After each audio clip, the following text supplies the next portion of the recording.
Next ಮಂತಲ್ಲಿ ಇದೆ. ನಿಮ್ಮ ತಯಾರಿ ಕೂಡ ಚೆನ್ನಾಗಿದೆ ಅಂತ ನಾನು ಭಾವಿಸ್ತೇನೆ. ತುಂಬ ಚೆನ್ನಾಗಿ ತಯಾರಿಯನ್ನು ಮಾಡ್ಕೋತಾ ಇದ್ದೀರ ಅಂತ ನಾನು ಭಾವಿಸ್ತೇನೆ. ವಿದ್ಯಾರ್ಥಿಗಳು ದಯವಿಟ್ಟು ಒಂದು ಸ್ವಲ್ಪ ಗಮನಿಸಬೇಕು. ಸಾಕಷ್ಟು ವಿದ್ಯಾರ್ಥಿಗಳು ಏನು ಮಾಡ್ತಾರೆ ಅಂದರೆ ಫಸ್ಟ್ PUC ಕಾನ್ಸೆಪ್ಟ್ಸ್ಗಳನ್ನು ಅವರು ಸ್ಟಡಿ ಮಾಡೋದೇ ಇಲ್ಲ. ಯಾಕಂದರೆ ಫಸ್ಟ್ PUCಯನ್ನು ಅವರಷ್ಟು ಸೀರಿಯಸ್ ಆಗಿ ತಗೊಂಡಿರೋದಿಲ್ಲ. For your kind information children, this year ಈ ವರ್ಷ ನೀಟ್ ಎಕ್ಸಾಮಲ್ಲಿ ಫಸ್ಟ್ PUC ಇಂದ 23 ಕ್ವಶನ್ಸ್ಗಳನ್ನು ಕೇಳಲಾಗುತ್ತದಂತೆ. ಸೆಕೆಂಡ್ PUC ಇಂದ 22 ಕ್ವಶನ್ಸ್ಗಳನ್ನು ಕೇಳೋ ಸಾಧ್ಯತೆ ಇದೆ. ದಯವಿಟ್ಟು ಅರ್ಥ ಮಾಡ್ಕೊಬೇಕು ವಿದ್ಯಾರ್ಥಿಗಳು. ನೋಡಿ, ರೇಷಿಯೋ ಎಷ್ಟಿದೆ ನೋಡಿ. ಫಸ್ಟ್ PUC ಇಂದ 23 ಕ್ವಶನ್ಸ್ಗಳು ಬರ್ತವೆ, ಸೆಕೆಂಡ್ PUC ಇಂದ 22 ಕ್ವಶನ್ಸ್ಗಳು ಬರ್ತವೆ. ಅಥವಾ ಫಸ್ಟ್ PUC ಇಂದ 22 ಕ್ವಶನ್ಸ್ ಬರ್ಬೋದು, ಸೆಕೆಂಡ್ PUC ಇಂದ 23 ಕ್ವಶನ್ಸ್ಗಳು ಬರ್ಬೋದು. ಸೊ ಫಸ್ಟ್ PUC ಕೂಡ ತುಂಬಾ ಇಂಪಾರ್ಟೆಂಟ್ ಫಸ್ಟ್ PUC ಕೂಡ. ಹಾಗಾದರೆ ಸಾಕಷ್ಟು ವಿದ್ಯಾರ್ಥಿಗಳು ಫಸ್ಟ್ PUC ಅನ್ನು ರಿವಿಷನ್ಸ್ ತುಂಬ ಮಾಡ್ತಾರೆ. ಸೊ ಈಗಾಗಲೇ ಫಸ್ಟ್ PUC ಕಾನ್ಸೆಪ್ಟ್ಸ್ಗಳನ್ನು ಒಂದು ಸ್ವಲ್ಪ ರಿಪಿಟೇಷನ್ ಮಾಡಿ, ಒಂದು ಸ್ವಲ್ಪ ಸ್ಟಡಿಯನ್ನು ಮಾಡಿ. ಹಾಗಾದರೆ ವಿದ್ಯಾರ್ಥಿಗಳೇ, ನಾವು ವೇಟೇಜ್ ಒಂದು ಸ್ವಲ್ಪ ಕನ್ಸಿಡರ್ ಮಾಡಿ, ಯಾವ ರೀತಿ ವೇಟೇಜ್ ಇದೆ, ಯಾವ ರೀತಿ ಮಾರ್ಕ್ಸ್ ಡಿಸ್ಟ್ರಿಬ್ಯೂಷನ್ ಇದೆ, ಒಂದು ಸ್ವಲ್ಪ ನಾವು ಡಿಸ್ಕಸ್ ಮಾಡಿ. ಲಕ್ಷ್ಯ ಕೊಡಬೇಕು ವಿದ್ಯಾರ್ಥಿಗಳು. First chapter units and measurement. ಈ ವರ್ಷ ಯೂನಿಟ್ಸ್ ಆ್ಯಂಡ್ ಮೆಜರ್ಮೆಂಟ್ ಮೇಲೆ ಒಂದು ಕ್ವಶನ್ ಅನ್ನು ಕೇಳೋ ಸಾಧ್ಯತೆಗಳು ತುಂಬ ಇದೆ. ಒಂದು ಕ್ವಶನ್ ಬರ್ತದೆ ಯೂನಿಟ್ಸ್ ಆ್ಯಂಡ್ ಮೆಜರ್ಮೆಂಟ್ ಅಂದರೆ ಎಷ್ಟು ಮಾರ್ಕ್ಸ್ ಆಗ್ತೀವಿ? 4 ಮಾರ್ಕ್ಸ್ ಆಗಿ 4 ಅಂಕದ ಪ್ರಶ್ನೆಗಳು ನೀಟ್ ಎಕ್ಸಾಮ್ ಅಲ್ಲಿ ಯೂನಿಟ್ಸ್ ಆ್ಯಂಡ್ ಮೆಜರ್ಮೆಂಟ್ ಮೇಲೆ ಬರ್ತದೆ. ಹಾಗಾದರೆ ಸರ್, ಯೂನಿಟ್ಸ್ ಆ್ಯಂಡ್ ಮೆಜರ್ಮೆಂಟ್ ಮೇಲೆ ಯಾವ ಕ್ವಶನ್ಸ್ ಬರ್ತವೆ? ತುಂಬಾ ಸಿಂಪಲ್. ಯೂನಿಟ್ಸ್ ಆ್ಯಂಡ್ ಮೆಜರ್ಮೆಂಟ್ ಮೇಲೆ ಕ್ವಶನ್ಸು ಡೈಮೆನ್ಷನಲ್ ಅನಾಲಿಸಿಸ್ ಮೇಲೆ ಬರ್ಬೋದು, ಅಥವಾ ಎರರ್ ಅನ್ನು ಫೈಂಡ್ ಔಟ್ ಮಾಡಿ ಅಂತ ಕೇಳ್ಬೋದು, ಅಥವಾ ಸ್ಕ್ರೂ ಗೇಜ್, ವರ್ನಿಯರ್ ಕ್ಯಾಲಿಪರ್ಸ್, ಸ್ಪೈರೋಮೀಟರ್ಗಳಂತಹ ಪ್ರಾಕ್ಟಿಕಲ್ಸ್ಗಳು ಏನಿದೆ ಅಲ್ಲ ಅದರ ಮೇಲೆ ಕ್ವಶನ್ಸ್ಗಳು ಕೇಳೋ ಸಾಧ್ಯತೆ ಇದೆ. ಡೈಮೆನ್ಷನಲ್ ಅನಾಲಿಸಿಸ್ ಅಥವಾ ಎರರ್ ಮೇಲೆ ಅದು ಬರ್ತದೆ, ಅಥವಾ ಸ್ಕ್ರೂ ಗೇಜ್, ವರ್ನಿಯರ್ ಕ್ಯಾಲಿಪರ್ಸ್, ಸ್ಪೈರೋಮೀಟರ್ಗಳಲ್ಲಿ ಲೀಸ್ಟ್ ಕೌಂಟ್ ಅನ್ನು ಫೈಂಡ್ ಔಟ್ ಮಾಡಿ, ಪಿಚ್ ಅನ್ನು ಕ್ಯಾಲ್ಕುಲೇಷನ್ ಮಾಡಿ, ವರ್ನಿಯರ್ ಸ್ಕೇಲ್ ಡಿವಿಷನ್ ಅನ್ನು ಕ್ಯಾಲ್ಕುಲೇಷನ್ ಮಾಡಿ, ಮೇನ್ ಸ್ಕೇಲ್ ರೀಡಿಂಗ್ ಅನ್ನು ಕ್ಯಾಲ್ಕುಲೇಷನ್ ಮಾಡಿ. ಈ ರೀತಿ ಕ್ವಶನ್ಸ್ಗಳು ಈ ವರ್ಷ ಕೇಳುವ ಸಾಧ್ಯತೆಗಳು ತುಂಬಾ ಇದೆ units and measurement. Second chapter ಬಂದ್ಬಿಟ್ಟು motion in a straight line. Motion in a straight line ಅಲ್ಲಿ ಈ ವರ್ಷ 2 ಕ್ವಶನ್ಸ್ಗಳು ಬರೋ ಸಾಧ್ಯತೆ ಇದೆ. ಅಂದರೆ 2 ಕ್ವಶನ್ ಅಂದ್ರೆ ಎಷ್ಟಾಯ್ತು? 8 ಅಂಕದ ಪ್ರಶ್ನೆಗಳು motion in a straight line ಮೇಲೆ ಬರ್ತಕ್ಕಂಥ ಪಾಸಿಬಿಲಿಟಿ ಜಾಸ್ತಿ ಇದೆ. Motion in a straight line ಅಲ್ಲಿ ಯಾವ ರೀತಿ ಕ್ವಶನ್ಸ್ ಬರ್ತವೆ? ಗ್ರಾಫ್ಸ್ ಮೇಲೆ ಬರ್ಬೋದು, VT graph, XT graph and acceleration time graph, position time graph. ಈ ರೀತಿ ಗ್ರಾಫ್ಗಳ ಮೇಲೆ ಕ್ವಶನ್ಸ್ ಕೇಳೋ ಸಾಧ್ಯತೆಗಳಿವೆ. ವೆಲಾಸಿಟಿಯನ್ನು ಫೈಂಡ್ ಔಟ್ ಮಾಡಿ, ಆಕ್ಸಲರೇಷನ್ ಅನ್ನು ಫೈಂಡ್ ಔಟ್ ಮಾಡಿ, ಟೈಮ್ ಅನ್ನು ಫೈಂಡ್ ಔಟ್ ಮಾಡಿ, ಈ ರೀತಿ ಕ್ವಶನ್ಸ್ಗಳು ಬರಬಹುದು. 3 ಇಕ್ವೇಷನ್ಸ್ಗಳಿವೆ ನೋಡಿ. P = U + AT, S = UG + half VT², V² = U² + 2AS. ಕ್ವಶನ್ಸ್ಗಳು ಅದರ ಮೇಲೆ ಕ್ವಶನ್ಸ್ಗಳು ಬರೋ ಸಾಧ್ಯತೆ ಇದೆ. ಇನ್ನೊಂದು ಏನಂದ್ರೆ, ಒಂದು ಸ್ಟೋನ್ ಅನ್ನು ನಾವು ಮೇಲೆ ಎಸಿದ್ದೇವೆ, ಹೌದಾ? ಅದು H ಹೈಟ್ ಅನ್ನು ಕವರ್ ಮಾಡ್ತದೆ. ಅದು H ಹೈಟ್ ಅನ್ನು ಕವರ್ ಮಾಡಲಿಕ್ಕೆ ಎಷ್ಟು ಟೈಮ್ ಅನ್ನು ತಗೊಳ್ಳುತ್ತದೆ? Time of ascent, time of descent calculation ಮಾಡಿ. ಈ ರೀತಿ ಕ್ವಶನ್ಸ್ಗಳು ಕೇಳೋ ಸಾಧ್ಯತೆ ಇದೆ motion in a straight line chapter. Okay, ಹಾಗಾದ್ರೆ ನೆಕ್ಸ್ಟ್ ಚಾಪ್ಟರ್ ಬರೋದೇ ಮೋಷನ್ ಇನ್ ಎ ಪ್ಲೇನ್.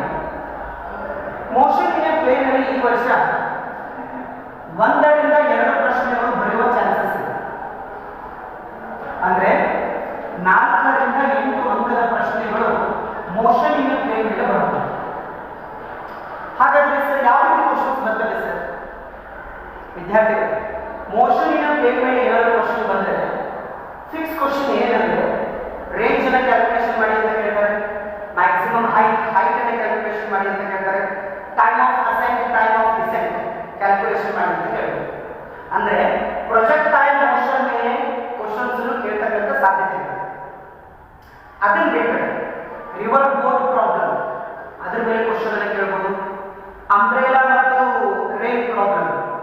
ಅದರ ಮೇಲೆ ಕ್ವಶನ್ ಅನ್ನು ಕೇಳಬಹುದು, ಅಥವಾ ಸಿಂಪಲ್ ಆಗಿ ಸ್ಕೇಲಾರ್ ಅಂಡ್ ವೆಕ್ಟರ್ಸ್ ಮೇಲೆ ಕ್ವಶನ್ಸ್ ಕೇಳೋ ಸಾಧ್ಯತೆ ಇದೆ. Motion in plane, laws of motion. Next chapter ಬರುತ್ತೆ laws of motion. So laws of motion it is very very important for your point of competitive examination. ಈ ವರ್ಷ 2 ರಿಂದ 3 ಪ್ರಶ್ನೆಗಳು ಬರೋ ಸಾಧ್ಯತೆ ಇದೆ. ಅಂದರೆ 8 ರಿಂದ 12 ಅಂಕದ ಪ್ರಶ್ನೆಗಳು ನೀಟ್ ಎಕ್ಸಾಮ್ ಅಲ್ಲಿ ಬರ್ತಕ್ಕಂಥ ಸಾಧ್ಯತೆ ಇದೆ. ಹಾಗಾದ್ರೆ ಸರ್ ಲಾಸ್ ಆಫ್ ಮೋಷನ್ ಅಲ್ಲಿ ಯಾವ ಕ್ವಶನ್ಸ್ ಗಳನ್ನು ಫ್ರೇಮ್ ಮಾಡ್ತಾರೆ ವಿದ್ಯಾರ್ಥಿಗಳು? ಕೊಲಿಷನ್ ಮೇಲೆ ಕ್ವಶನ್ಸ್ ಅಲ್ಲಿ ಕೇಳಬಹುದು. Collisions, elastic collision, inelastic collision, collision in 1 dimension, collision in 2 dimension, ಈ ರೀತಿ ಕ್ವಶನ್ಸ್ ಗಳನ್ನು ಕೇಳಬಹುದು. ಅರ್ಥ ಆಗಲಿಕ್ಕಾಗತ್ತಲ್ವಾ? ಅಥವಾ ಕಾನ್ಸರ್ವೇಷನ್ ಆಫ್ ಲೀನಿಯರ್ ಮೊಮೆಂಟಮ್ ಮೇಲೆ ಕ್ವಶನ್ಸ್ ಗಳು ಬರಬಹುದು. ನ್ಯೂಟನ್ ನ ಲಾಸ್, 3 ಲಾಸ್ ಇದೆಯಲ್ಲ, ಆ ಲಾಸ್ ಮೇಲೆ ಕ್ವಶನ್ಸ್ ಗಳು ಕೇಳೋ ಸಾಧ್ಯತೆ ಇದೆ.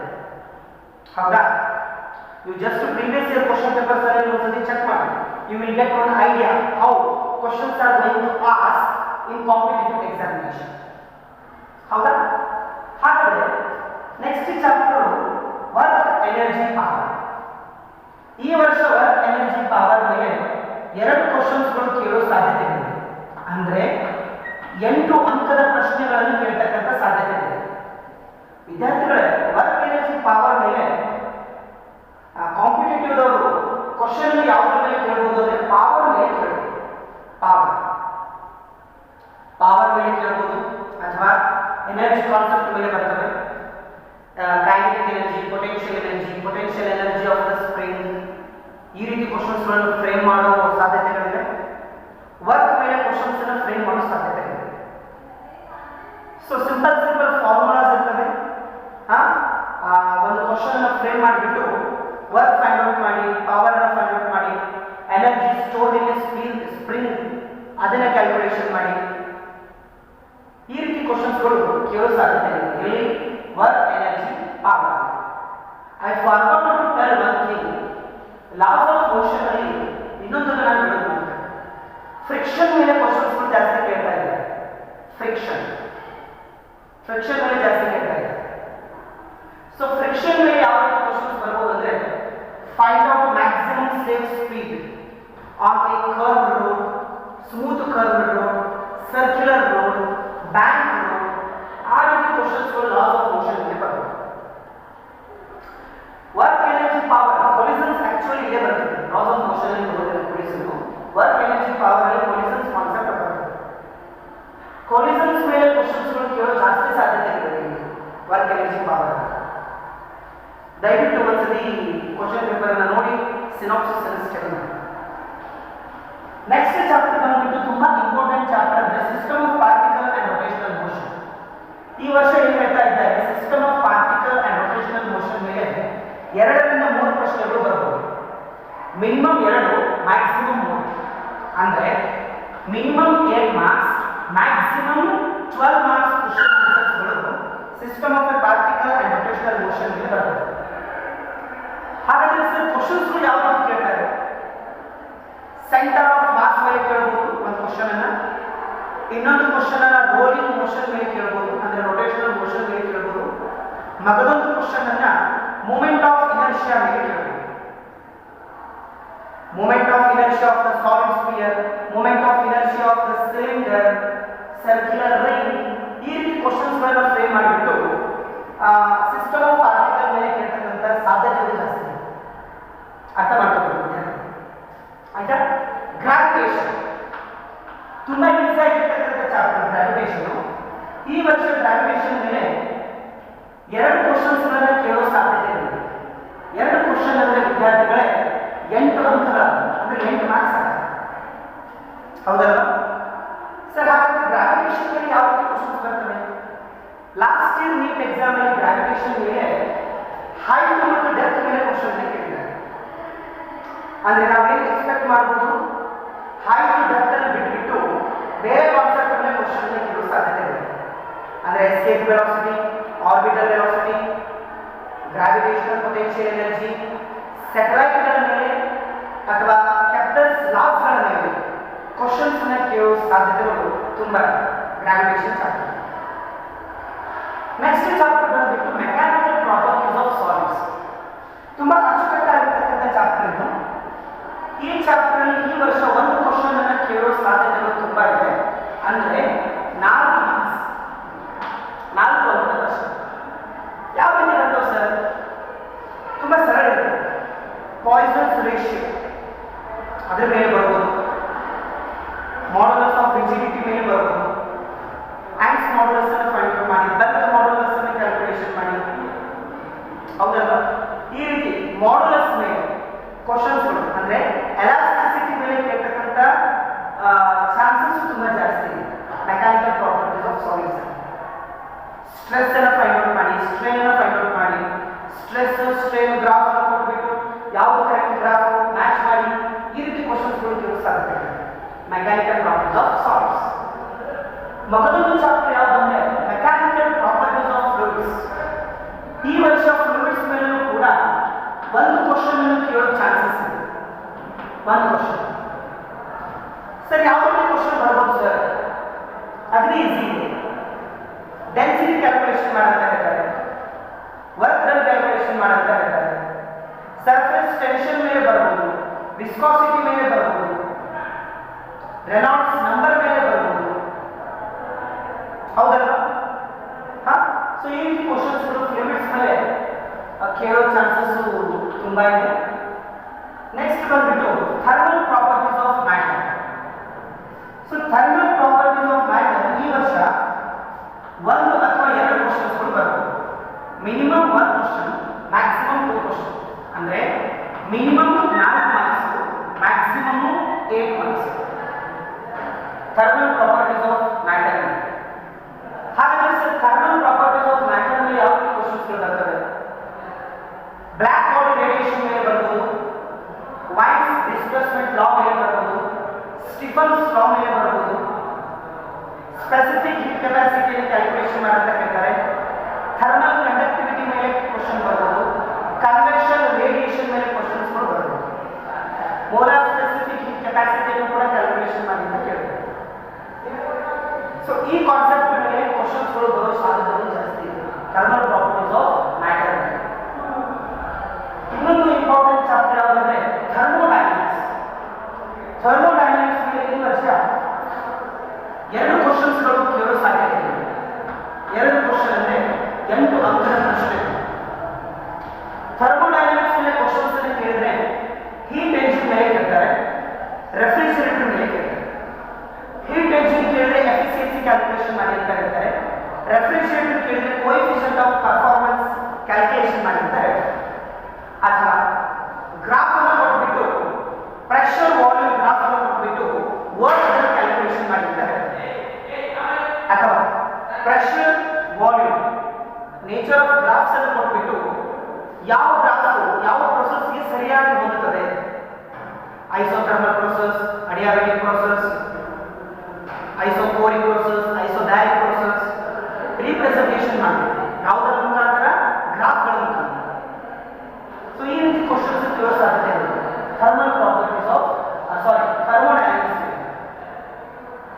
ಇನ್ನೊಂದು ಏನಂದ್ರೆ ಥರ್ಮೋಡೈನಮಿಕ್ಸ್ ಮೇಲೆ ವಿದ್ಯಾರ್ಥಿಗಳೇ ಕ್ವಶನ್ಸ್ ಯಾವ ರೀತಿ ಫ್ರೇಮ್ ಮಾಡ್ತಾರೆ ಅಂದ್ರೆ ಅಪ್ಲೈಡ್ ಕ್ವಶನ್ಸ್. ಅಪ್ಲೈಡ್ ಕ್ವಶನ್ಸ್ ಬೋಲೆतो ಅಪ್ಲೈಡ್ ಕ್ವಶನ್ಸ್ ಬೋಲೆतो ಯಾವುದಾದ್ರೂ ಒಂದು ಸಿಚುವೇಶನ್ ಅನ್ನು ಕೊಟ್ಬಿಟ್ಟು ಇದು ಯಾವ ಪ್ರೊಸೆಸ್ ಅಂತ ಕೇಳಬೇಕು. ಸಪೋಸ್ ಒಂದು ಬಲೂನ್ ಇದೆ, ಬಲೂನ್ ಸಡನ್ ಆಗಿ ಬ್ಲಾಸ್ಟ್ ಆಗ್ತದೆ, ಇದು ಯಾವ ಪ್ರೊಸೆಸ್? ಐಸ್ ಮೆಲ್ಟ್ ಆಗ್ತದೆ, ಇದು ಯಾವ ಪ್ರೊಸೆಸ್? ಬಾಯ್ಲಿಂಗ್ ಪ್ರೊಸೆಸ್ ಅಲ್ಲಿ ಯಾವ ಪ್ರೊಸೆಸ್ ಆಫರ್ ಆಗ್ತದೆ? ಈ ರೀತಿ ಅಪ್ಲೈಡ್ ಕ್ವಶನ್ಸ್ ಅನ್ನು ಕೇಳೋ ಸಾಧ್ಯತೆಗಳು ಥರ್ಮೋಡೈನಮಿಕ್ಸ್ ಮೇಲೆ ಇದೆ. ಇನ್ನೊಂದು ಚಿಕ್ಕದಾಗಿರ್ತಕ್ಕಂಥ chapter kinetic theory of gases. ಯಾವ ಚಾಪ್ಟರ್ ಕೂಡ ನಾವು ನೆಗ್ಲೆಕ್ಟ್ ಮಾಡೋ ಹಾಗಿಲ್ಲ ಸ್ಪರ್ಧಾತ್ಮಕ ಪರೀಕ್ಷೆಗಳಲ್ಲಿ. ಕೈನೆಟಿಕ್ ಥಿಯರಿ ಆಫ್ ಗ್ಯಾಸಸ್ ಮೇಲೆ ಈ ವರ್ಷ 1 ಕ್ವಶನ್ ಅನ್ನು ಕೇಳೋ ಸಾಧ್ಯತೆ ಇದೆ. 1 ಕ್ವಶನ್ ಅಂದ್ರೆ 4 ಅಂಕದ ಪ್ರಶ್ನೆ. ಹಾಗಾದ್ರೆ sir kinetic theory of gases ಮೇಲೆ ಯಾವ ಕ್ವಶನ್ಸ್ ಬರ್ಬೋದು ಸರ್? ವಿದ್ಯಾರ್ಥಿಗಳು ತುಂಬಾ ಸರಳವಾಗಿರತಕ್ಕಂಥ ಕ್ವಶನ್ಸ್ಗಳು ಬರ್ತವೆ ಕೈನೆಟಿಕ್ ಥಿಯರಿ ಆಫ್ ಗ್ಯಾಸಸ್ ಮೇಲೆ. ಅಂದ್ರೆ equipartition of energy, law of equipartition of energy ಅದರ ಮೇಲೆ ಕ್ವಶನ್ ಅನ್ನು ಕೇಳಬಹುದು. ಡಿಗ್ರೀಸ್ ಆಫ್ ಫ್ರೀಡಮ್ ಅದರ ಮೇಲೆ ಕ್ವಶನ್ ಅನ್ನು ಕೇಳಬಹುದು. ಮೀನ್ ಫ್ರೀ ಪಾತ್ ಅದರ ಮೇಲೆ ಕ್ವಶನ್ ಅನ್ನು ಕೇಳಬಹುದು. ಅಂದ್ರೆ monoatomic gas, diatomic gas, ಈ ರೀತಿ ಬೇರೆ ಬೇರೆ ಸಿಚುವೇಶನ್ಸ್ ಗಳಲ್ಲಿ ಡಿಗ್ರೀಸ್ ಆಫ್ ಫ್ರೀಡಮ್ ಏನಾಗ್ತದೆ, ಆವರೇಜ್ ಕೈನೆಟಿಕ್ ಎನರ್ಜಿ ಏನಾಗ್ತದೆ, ಈ ರೀತಿ ಕ್ವಶನ್ಸ್ ಗಳನ್ನ ಕೇಳೋ ಸಾಧ್ಯತೆಗಳು ಜಾಸ್ತಿ ಕೈನೆಟಿಕ್ ಥಿಯರಿ ಆಫ್ ಗ್ಯಾಸಸ್ में. कोई शक? नो शक. नेक्स्ट चैप्टर है oscillation.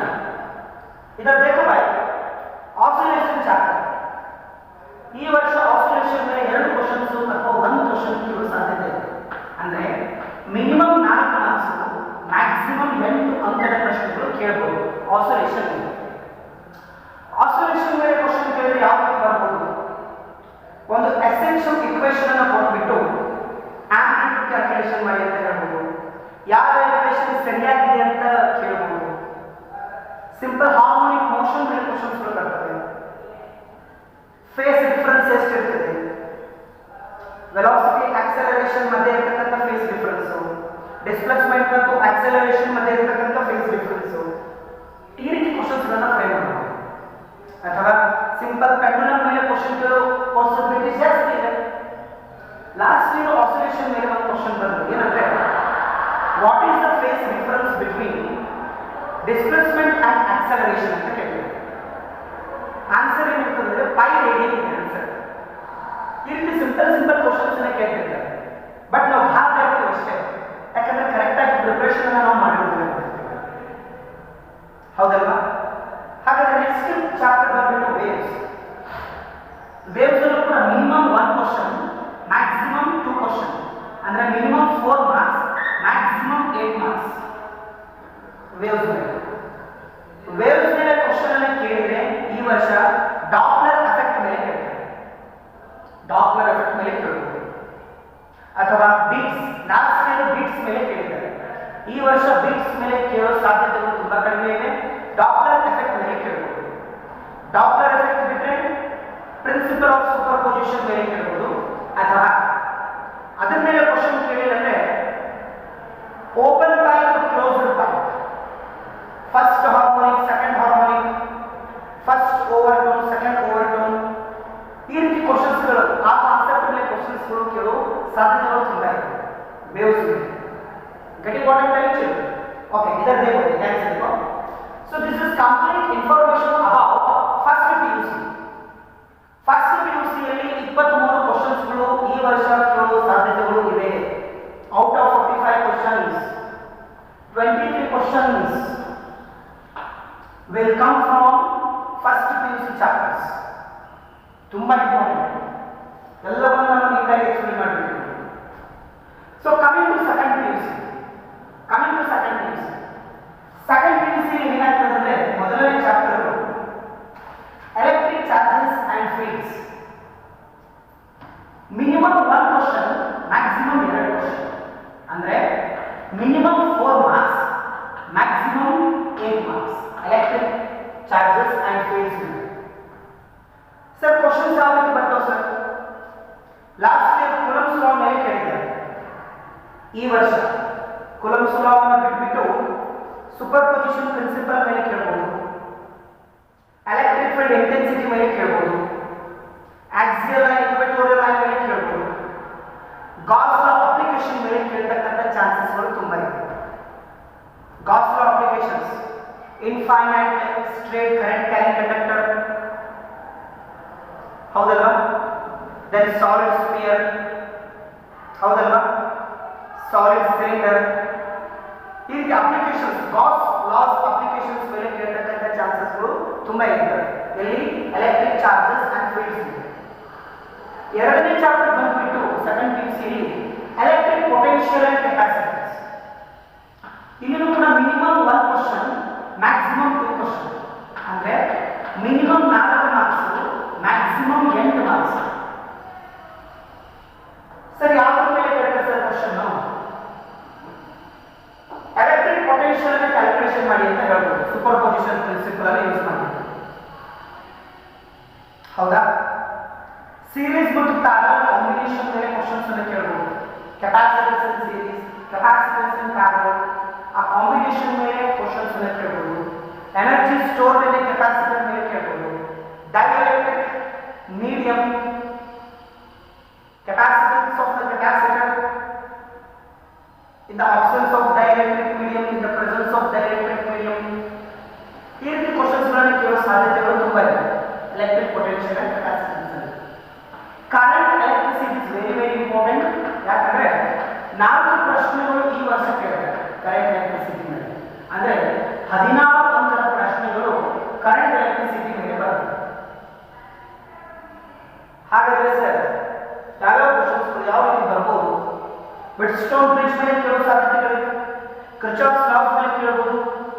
Cells in series, cells in parallel ಅಲ್ಲಿ ಇಂಟರ್ನಲ್ ರೆಸಿಸ್ಟೆನ್ಸ್ ನ ಕ್ಯಾಲ್ಕುಲೇಷನ್ ಮಾಡಿ ಅಂತ ಹೇಳ್ಬೋದು. ಪೊಟೆನ್ಷಿಯೋಮೀಟರ್, ಮೀಟರ್ ಬ್ರಿಡ್ಜ್ ಮೇಲೆ ಕ್ವಶನ್ಸ್ ಬರ್ಬೋದು. Resistance in series, resistance in parallel ಮೇಲೆ ಕೇಳಬಹುದು. ಅರ್ಥ ಮಾಡ್ಕೊಳ್ಳಿ ವಿದ್ಯಾರ್ಥಿಗಳು. ಓಮ್ಸ್ ಲಾ ಮೇಲೆ ಕೇಳತಕ್ಕಂತ ಕ್ವಶನ್ಸ್ ಬರ್ಬೋದು. ಗ್ರಾಫ್ ಕೂಡ ಬರ್ಬೋದು. ಔಟ್ ಆಫ್ 4 ಕ್ವಶನ್ಸ್ ಒಂದು 2 ಕ್ವಶನ್ಸ್ ಲೆವೆಲ್ 1 ಕ್ವಶನ್ ಇದ್ರೆ ಇನ್ನು ಉಳಿದ 2 questions level 2 or level 3 question ಇರಬಹುದು. Understood children? So coming to next chapter, moving charges and magnetism. Moving charges and magnetism ಮೇಲೆ ಈ ವರ್ಷ 2 ಕ್ವಶನ್ಸ್ ಗಳು ಫಿಕ್ಸ್ ಬಂದೇ ಬರ್ತವೆ. ಅಂದ್ರೆ 8 ಅಂಕದ ಪ್ರಶ್ನೆಗಳು moving charges and magnetism. Sir ಹಾಗಾದ್ರೆ ಯಾವ ರೀತಿ ಕ್ವಶನ್ಸ್ ಬರ್ತವೆ sir? Moving charges and magnetism, galvanometer ಹೇಗೆ ಅಮ್ಮೀಟರ್ ಆಗಿ ಕನ್ವರ್ಟ್ ಮಾಡ್ತದೆ, ಗ್ಯಾಲ್ವನೋಮೀಟರ್ ಹೇಗೆ ವೋಲ್ಟ್ ಮೀಟರ್ ಆಗಿ ಕನ್ವರ್ಟ್ ಮಾಡ್ತದೆ, ಆ ಕಾನ್ಸೆಪ್ಟ್ ಮೇಲೆ ಕ್ವಶನ್ಸ್ ಗಳು ಬರಬಹುದು. ಅಥವಾ ಮೂವಿಂಗ್ ಚಾರ್ಜಸ್ ಅಂಡ್ ಮ್ಯಾಗ್ನೆಟಿಸಮ್ ಅಲ್ಲಿ ಒಂದು ಕಾನ್ಸೆಪ್ಟ್ ಇದೆ ನೋಡಿ, magnetic field due to infinite straight conductor, due to solenoid, due to toroid, and magnetic field due to circular current carrying loop. Howda? And the force experienced by the conductor in a uniform magnetic field, magnetic force. ಇಷ್ಟು concept ಮೇಲೆ questions ಅನ್ನು ಕೇಳೋ ಸಾಧ್ಯತೆ ಇದೆ. Out of the question ಒಂದು question level 1 question ಇರ್ತದೆ, simple ಇರ್ತದೆ. ಮತ್ತೊಂದು ಕ್ವಶನ್ ಲೆವೆಲ್ 2 ಕ್ವಶನ್ ಇರ್ತದೆ. ಆಯ್ತಾ? So magnetism and magnet 1 question ಅಂದ್ರೆ 4 ಮಾರ್ಕ್ಸ್. ಮ್ಯಾಗ್ನೆಟಿಸಮ್ ಅಂಡ್ ಮ್ಯಾಗ್ನೆಟ್ ಇಲ್ಲಿ ಯಾವ ರೀತಿ ಬರ್ತವೆ ಸರ್ ಕ್ವಶನ್ಸ್? ಕ್ಯೂರೀಸ್ ಲಾಸ್ ಮೇಲೆ ಬರಬಹುದು, ಕ್ಯೂರೀಸ್ ಲಾ ಮೇಲೆ ಬರಬಹುದು. ಅಥವಾ angle of inclination, angle of declination, intensity of the magnetic field, angle of dip, then characteristics of magnetic field lines, hysteresis curve, paramagnetic, diamagnetic, ferromagnetic materials. ಈ ರೀತಿ ಕಾನ್ಸೆಪ್ಟ್ ಮೇಲೆ ಇವೆಲ್ಲ ಕಾನ್ಸೆಪ್ಟ್ ಮೇಲೆ ಕ್ವಶನ್ಸ್ ಗಳು ಕೇಳೋ ಸಾಧ್ಯತೆ ಇದೆ. ಮ್ಯಾಗ್ನೆಟಿಸಮ್ ಅಂಡ್ ಮ್ಯಾಗ್ನೆಟ್ ತುಂಬಾ ಸಿಂಪಲ್ ಕ್ವಶನ್ಸ್ ಇರ್ತದೆ, ಲೆವೆಲ್ 1 ಕ್ವಶನ್ ಇದೆ magnetism and magnet. Next chapter ಬಂದ್ಬಿಟ್ಟು electromagnetic induction. So electromagnetic induction ಮೇಲೆ ಈ ವರ್ಷ 1 ಕ್ವಶನ್ ಕೇಳ್ತಾರೆ. 1 ಕ್ವಶನ್ ಬರ್ಬೋದು. 1 ಕ್ವಶನ್ ಬೋರೆದು 4 ಮಾರ್ಕ್ಸ್. ಹಾಗಾದ್ರೆ ಯಾವ ರೀತಿ ಕೇಳಬಹುದು ಕ್ವಶನ್ ಅನ್ನ? ಫ್ಯಾರಡೇಸ್ ಲಾಸ್ ಮೇಲೆ ಕೇಳಬಹುದು. ಹೌದಾ? ಮೋಷನಲ್ ಇಎಂಎಫ್ ಮೇಲೆ ಕೇಳಬಹುದು. ಹೌದಾ? ಜನರೇಟರ್ ಮೇಲೆ ಕೇಳಬಹುದು, ಎಸಿ ಜನರೇಟರ್ ಮೇಲೆ ಕೇಳಬಹುದು. 1 ಕ್ವಶನ್ ಬರ್ತದೆ, ಸಿಂಪಲ್ ಕ್ವಶನ್ ಇರ್ತದೆ.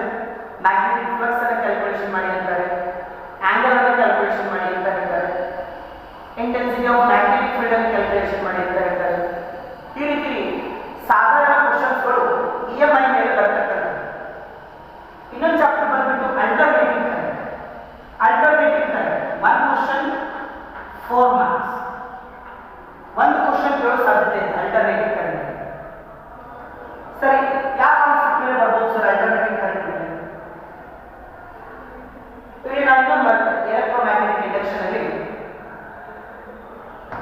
ಟ್ರಾನ್ಸ್ಫಾರ್ಮರ್ಸ್ ಮೇಲೆ ಬರ್ಬೋದು ಅಂತ ಅನಿಸ್ತದೆ. Step up transformer, step down transformer, ಆ ಕಾನ್ಸೆಪ್ಟ್ ಮೇಲೆ ಕೇಳೋ ಸಾಧ್ಯತೆ ಇದೆ. ಆಲ್ಟರ್ನೇಟಿವ್ ಕರೆಂಟ್ ಅಲ್ಲಿ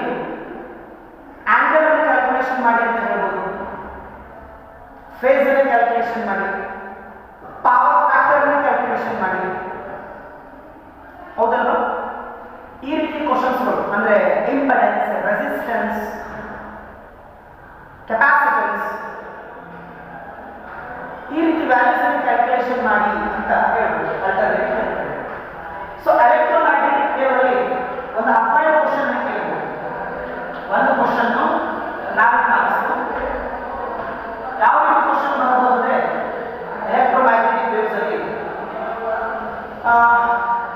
electromagnetic wave series go into X-rays, radio rays, gamma rays, X-rays, radio rays, gamma rays, ಅವರ ವೇವ್ಲೆಂತ್, ಅವರ ಫ್ರೀಕ್ವೆನ್ಸಿ ಮ್ಯಾಚ್ ಮಾಡೋದಾಗಿ ಅಥವಾ ಅದರ users gamma rays users, X-rays users, then radio waves users. ಈ ರೀತಿ ಅಪ್ಲೈಡ್ ಕ್ವಶನ್ಸ್ ಅನ್ನ electromagnetic waves ಮೇಲೆ ಕೇಳ್ತಕ್ಕಂಥ ಚಾನ್ಸಸ್ಗಳು ತುಂಬಾ ಇದೆ. ಸಿಂಪಲ್ ಕ್ವಶನ್ ಇರ್ತದೆ, ಲೆವೆಲ್ 1 ಕ್ವಶನ್ ಕೇಳ್ತಕ್ಕಂಥ ಚಾನ್ಸಸ್ ಇದೆ. ನೆಕ್ಸ್ಟ್ ಬಂದ್ಬಿಟ್ಟು ರೇ ಆಪ್ಟಿಕ್ಸ್ ಸೆಕೆಂಡ್ ಪಾರ್ಟ್. 2 ಕ್ವಶನ್ಗಳು ಬರೋ ಸಾಧ್ಯತೆಗಳಿವೆ, 1 ರಿಂದ 2 ಅಂದ್ರೆ minimum 4 marks, maximum 8 marks on ರೇ ಆಪ್ಟಿಕ್ಸ್.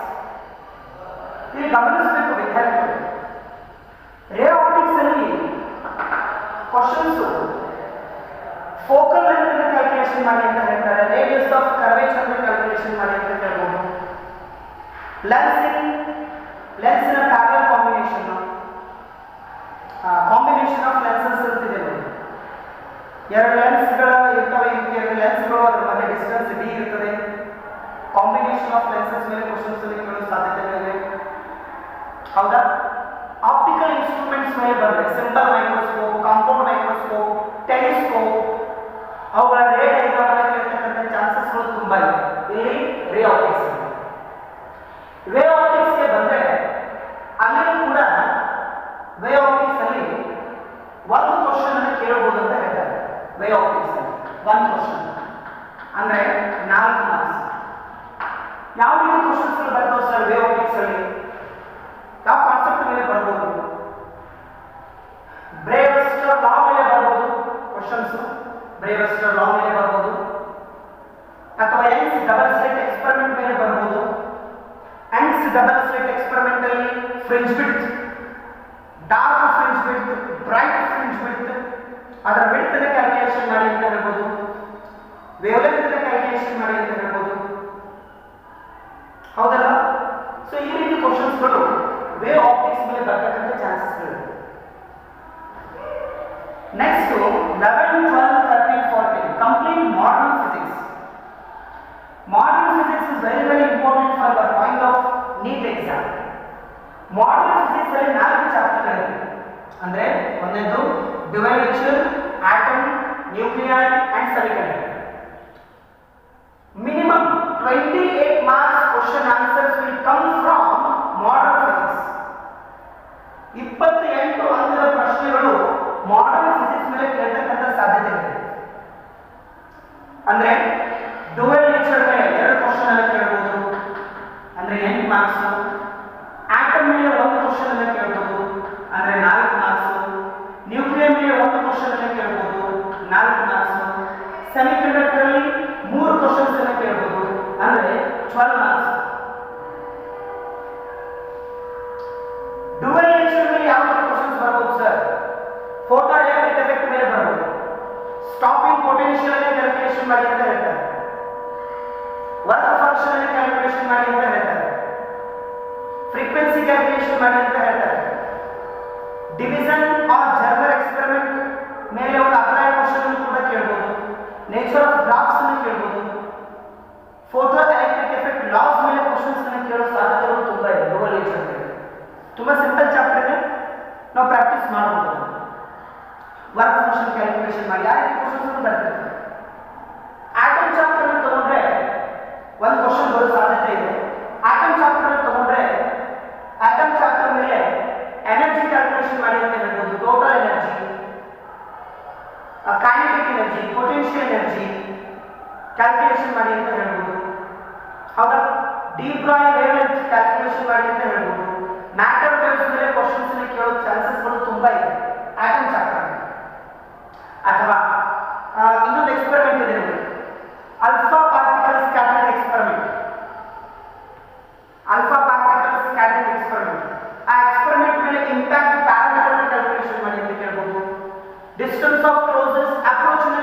ಕ್ಯಾಲ್ಕುಲೇಷನ್ ಮಾಡಿ ಅಂತ ಕೇಳ್ಬೋದು, ಸ್ಕ್ಯಾಟರಿಂಗ್ ಆಂಗಲ್ ಅನ್ನು ಕ್ಯಾಲ್ಕುಲೇಷನ್ ಮಾಡಿ ಅಂತ ಕೇಳ್ಬೋದು. ಈ ರೀತಿ ಲೆವೆಲ್ 1 ಕ್ವಶನ್ ಅನ್ನ ಆಟಮ್ ಚಾಪ್ಟರ್ ಮೇಲೆ ಕೇಳ್ತಕ್ಕಂಥ ಚಾನ್ಸಸ್ಗಳು ತುಂಬಾ ಇದೆ. ನ್ಯೂಕ್ಲಿಯರ್ ಬಂದ್ರೆ ವಿದ್ಯಾರ್ಥಿಗಳೇ ಮಾಸ್ ಡಿಫೆಕ್ಟ್ ಅನ್ನು ಕ್ಯಾಲ್ಕುಲೇಷನ್ ಮಾಡಿ ಅಂತ ಹೇಳ್ಬೋದು, ತುಂಬಾ ಇಂಪಾರ್ಟೆಂಟ್. ಹಾಫ್ ಲೈಫ್ ಅನ್ನು ಕ್ಯಾಲ್ಕುಲೇಷನ್ ಮಾಡಿ ಅಂತ ಹೇಳ್ಬೋದು. ಎಸ್, ಹಾಫ್ ಲೈಫ್ ಅನ್ನು ಕ್ಯಾಲ್ಕುಲೇಷನ್ ಮಾಡಿ, ಹೌದಾ?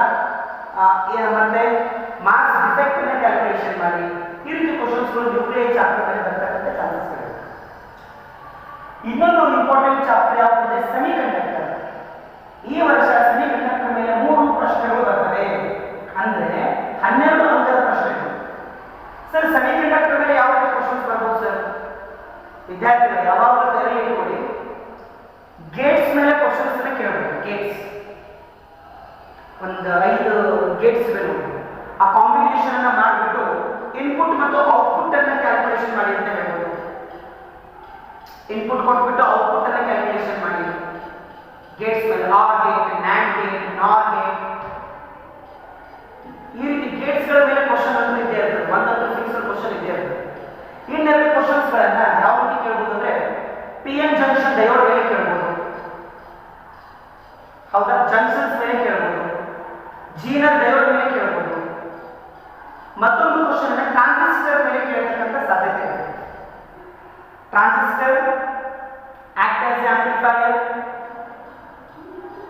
ಟ್ರಾನ್ಸಿಸ್ಟರ್ ಮೇಲೆ ಕೇಳತಕ್ಕಂಥ ಕ್ವಶನ್ಸ್ ಕೇಳತಕ್ಕಂಥ ಸಾಧ್ಯತೆಗಳು ತುಂಬಾ ಇದೆ. ಹಾಗಾದ್ರೆ ವಿದ್ಯಾರ್ಥಿಗಳು ನೋಡಿ, ಕಂಪ್ಲೀಟ್ ವೇಟೇಜ್ ಮತ್ತು ಮಾರ್ಕ್ಸ್ ಡಿಸ್ಟ್ರಿಬ್ಯೂಷನ್ ಬಗ್ಗೆ ಗೊತ್ತಾಯ್ತು ಭೌತಶಾಸ್ತ್ರದಲ್ಲಿ ನೀಟ್ ಎಕ್ಸಾಮ್ ಅಲ್ಲಿ. ಫಸ್ಟ್ ನೀವು ಎಷ್ಟು ಚಾಪ್ಟರ್ಗಳನ್ನು ಕಂಪ್ಲೀಟ್ ಮಾಡಿದ್ರೆ ಸ್ವಲ್ಪ ನೀವು ಚೆಕ್ ಮಾಡಬೇಕು, ಒಂದು ಚೆಕ್ ಲಿಸ್ಟ್ ಅನ್ನು ಮಾಡಬೇಕು. ಯಾವ ಚಾಪ್ಟರ್ಸ್ ನೀವು ಪ್ರಿಪೇರ್ ಆದರೆ ಮ್ಯಾಕ್ಸಿಮಮ್ ಮಾರ್ಕ್ಸ್ ನೀವು ತಗೋಬಹುದು ಅದನ್ನು ಸ್ವಲ್ಪ ನೋಡಬೇಕು. ಕರೆಂಟ್ ಎಲೆಕ್ಟ್ರಿಸಿಟಿ ಮತ್ತು ಕಂಪ್ಲೀಟ್ ಮಾಡರ್ನ್ ಫಿಸಿಕ್ಸ್ ನೀವು ಏನಾದರೂ ಸ್ಟಡಿ ಮಾಡಿದ್ದೆ ಆದರೆ ಇಲ್ಲಿ 28 ಮಾರ್ಕ್ಸ್, ಇಲ್ಲಿ 16 ಮಾರ್ಕ್ಸ್, 16 ಪ್ಲಸ್ 28 ಮಾರ್ಕ್ಸ್, 28 ಪ್ಲಸ್ 16 ಅಂದ್ರೆ ಎಷ್ಟಾಯ್ತು? 38, 44 ಮಾರ್ಕ್ಸ್ಗಳು ಬರ್ತವೆ. ನೀವು ಮಾಡರ್ನ್ ಫಿಸಿಕ್ಸ್ ಮತ್ತು ಕರೆಂಟ್ ಎಲೆಕ್ಟ್ರಿಸಿಟಿ ಚಾಪ್ಟರ್ನ ಓದಿದ್ದೇ ಆಗಿದೆ, ಹೌದಲ್ಲ? ಈ ರೀತಿ ಒಂದು ಪರ್ಫೆಕ್ಟ್ ಪ್ಲಾನಿಂಗ್ ಅನ್ನು ಇಟ್ಕೊಂಡು ನೀವು ಸ್ಟಡಿಯನ್ನು ಮಾಡಿದ್ರೆ easily you are going to get more than 160 marks out of 180. Getting what I'm telling you? Okay, let it be. So this is all about just introduction बोले तो weightage of the marks and how questions are going to come. ಯಾವ ರೀತಿ questions ಗಳು individual concept ಮೇಲೆ ಬರ್ತವೆ, ಅರ್ಥ ಆಯ್ತಾ ವಿದ್ಯಾರ್ಥಿಗಳು? ಹಾಗಾದ್ರೆ ಒಂದು ಚೆಕ್ ಲಿಸ್ಟ್ ಅನ್ನು ರೆಡಿ ಮಾಡ್ಕೊಳ್ಳಿ. ನೀವೆಷ್ಟು ಚಾಪ್ಟರ್ಸ್ ಅನ್ನು ಕಂಪ್ಲೀಟ್ ಮಾಡಿದ್ದೀರಿ ಅದನ್ನು ಬರ್ಕೊಳ್ಳಿ. ಇನ್ನು ಯಾವ ಇಂಪಾರ್ಟೆಂಟ್ ಚಾಪ್ಟರ್ಸ್ ಅನ್ನು ನೀವು ಬಿಟ್ಟಿದ್ದೀರಿ ಅದನ್ನು ಸ್ಟಡಿ ಮಾಡಲಿಕ್ಕೆ start. Is that clear, children? So thank you so much.